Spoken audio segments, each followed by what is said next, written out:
Sorry, I'm getting sick and tired to find people to speak with in the language I speak. Not because I really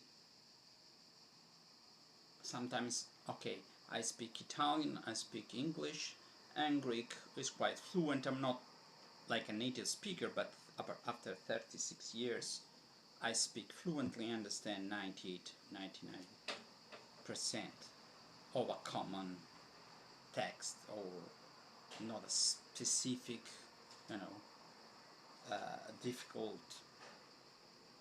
text. But every time they send me messages and messages and I don't give up. Sorry, it's easier to get laid, sorry, than to find somebody to speak with in a different language. Uh, Mainly if you're not a young attractive female or a young attractive male, so people deal with you just because of the language. And the volume is so low, sorry. And I need to send a message to hundreds of people, and I say, I don't want to text. And they tell me, mainly Turkish people, I don't want right now. I cannot right now. Who told you right now?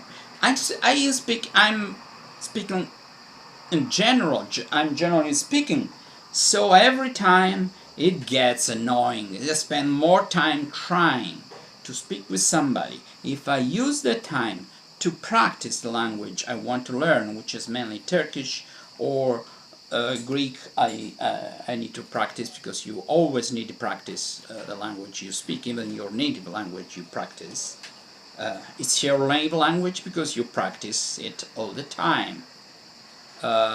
So it's boring. People who have this problem is Greeks and Turks. They say are different. I don't find a lot of difference. Generally speaking, I find that English-speaking learners have another problem. They give up easily.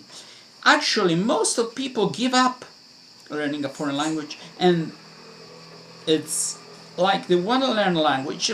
Oh, okay, I want to pick up girls, and when I have the chance to speak with a girl or to have a real encounter, I don't show up. Languages are a practical thing. I don't know if you can say that. You can say that is something that you need to practice a lot, to listen a lot, to listen to the language. You need to listen to the language a lot. But people, when they have the chance, they don't exploit it. You know why I learned Greek? If I can say I learned, you're always learning. You never stop learning. Because every chance I had, even if I spoke a little, with Turkish it's a little bit different because it's difficult. Every time I had the chance to be in touch with the language, okay? If I'm not able to speak a lot, I listen. I let the other people speak, and if I'm not able, the person need to be patient, so you need to use realia, situations. You can convey a language through, even if the other convey meanings, if the other person doesn't know the language. Obviously you don't start a conversation. You start with your name, your age, you count numbers, you show objects, and then you build up from that. So I'm coming to the conclusion that for people like my age, it's very difficult to have a language exchange, because if you're good, I don't like you to speak with you because you're too good. If you're not, you're a beginner. Oh, you're a beginner, so I cannot speak freely.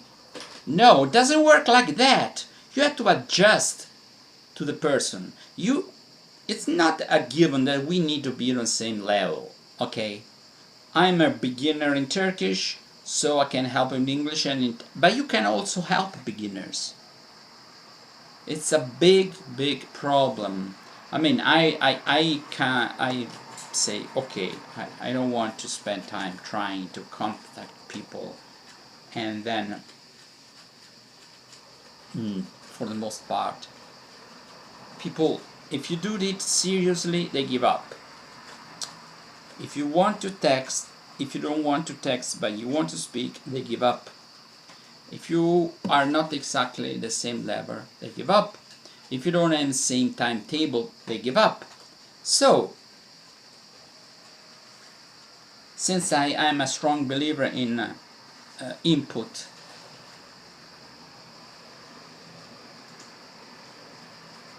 I can stop, I can listen, I can, and in time, if you've been doing your homework and you've been exposed to the language, I have also a textbook which is called Assimil, and there are recordings and everything.